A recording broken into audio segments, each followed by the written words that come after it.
Welcome back to the Mookie Chilson channel, and you are looking live at a stickball game in Harlem. And the man with the broomstick is none other than the Say Hey Kid, Willie Mays. And this is him standing outside his apartment on 155th Street and St. Nicholas Avenue in Harlem, just around the corner from the Polo Grounds where Willie had his day job.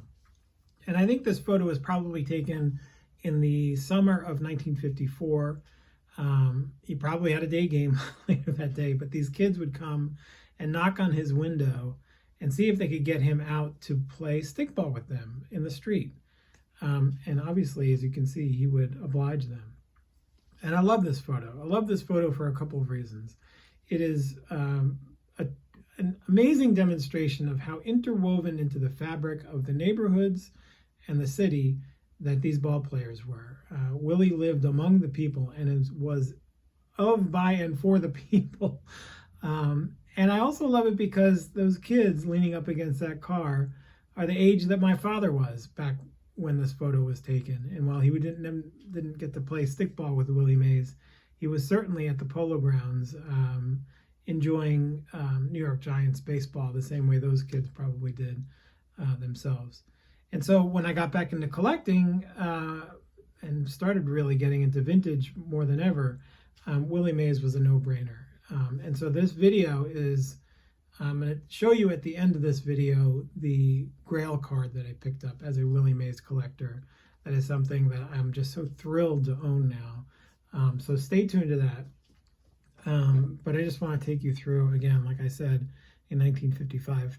Bowman, this was the first card I bought when I got back into vintage collecting, and I had that graded. It's a nifty 3. The same with this one. I bought that raw and got it graded, and it's a 3.5.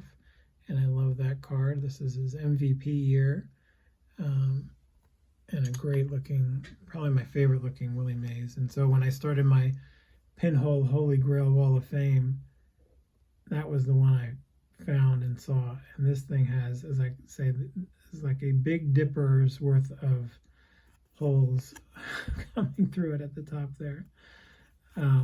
But this is just my favorite pinhole card. And as John P. Collects notes, one of the great things about a pinhole card like this is you can feel it tactilely. I don't have to worry about condition. I get to hold it the same way the kid who took it out of the pack held it. And, you know, of course, it's a victim of love, but I love this card. And I also have some Willie Mays cards of him after the Giants basically ripped the hearts out of those kids standing behind Willie Mays there and took their Giants and Willie Mays to the left coast. And now you see that San Francisco across his chest and the SF on his hat. And again, my pops was one of the people who was heartbroken when that happened. And this is a pinhole card. Some kid in California put him up there on his wall. This is the 1972 pinhole card I have. It's got a big gash there on the left. It has been taped into somebody's album or something, and it has a gaping wound at the top. Somebody loved this Giants card. And this is the last Giants card that Willie Mays would have in 1972. And that's because the Mets traded for him. And the Mets traded this guy, Charlie Williams, to the San Francisco Giants. This guy for this guy. Fair deal? You be the judge? I don't know. But I'll take the deal. And so in 1972, Willie Mays became a Met. And I want to show you this. I just picked this up at a garage sale the other day, and it is so cool. This was the pennant they sold, I'm sure, at Shea Stadium. Say Hey, Willie Mays 24. That not facsimile auto that's not Willie Mays' autograph. Our amazing Met. And so Willie Mays became a Met in 1973. And in 72, and in 73, he helped take the Mets to the World Series against the Oakland A's, and basically helped restore order to the galaxy as a member of the New York Mets. The old Giants fans got to come back to Shea Stadium and cheer him and love him and give him the proper send-off that they never got to give him in 1957. And part of that send-off was emotional, as you can see here. This is the night that the Mets and Major League Baseball basically said goodbye to Willie Mays at Shea Stadium.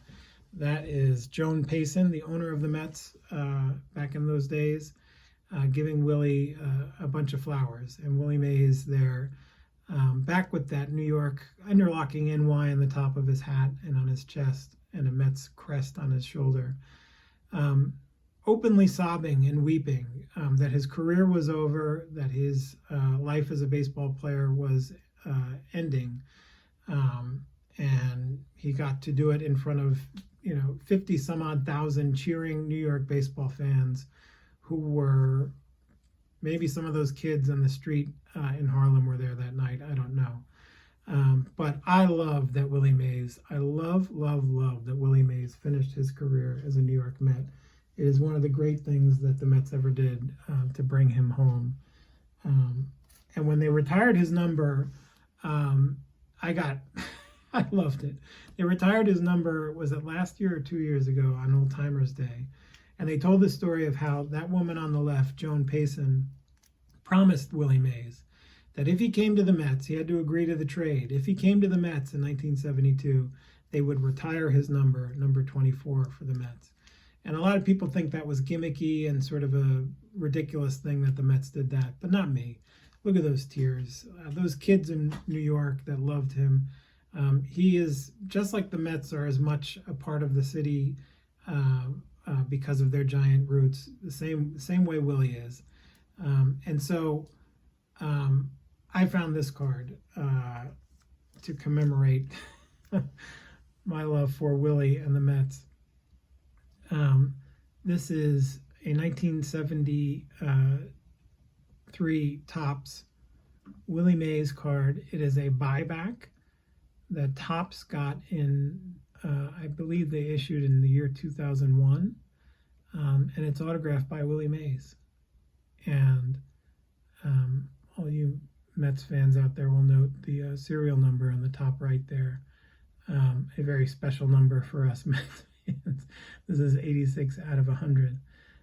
There is a guy on eBay who has been auctioning these off, who has a bunch of them, and he's been auctioning them off like once every couple months. And I was never sure if this autograph was real or fake. I know Willie has so many forged signatures that it's like, it's ridiculous. And so I was never really sure. The card, according to the seller, had a hologram on the back, but it was a hologram. He told me it was the same number as the front of the card, the serial number, but he could never take a good picture of it for me. And so I had to just sort of cross my fingers and hope that eBay's authentication would verify that this was a real signature.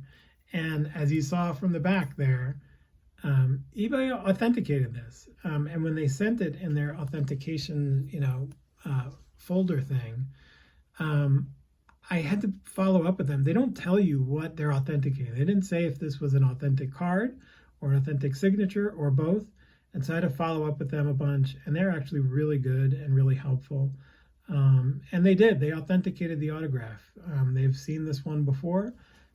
They know this hologram on the back. It is a Topps issued autographed baseball card from Willie Mays, number 86 out of 100. And it is now sort of I don't know if it's the crown jewel of my Willie Mays collection. It's sort of like the capstone on my Willie Mays collection. The kid who came here and lit the world on fire and became such an important part of this city for my father and so many other fans, came back to delight the crowds and take the Mets to the World Series. The Mets have retired his number, and now his autograph card is in my collection forever and ever. Amen. And so thank you to Willie Mays, the Say Hey Kid. And thank you to all of you for watching, and I will see you soon. Thank you.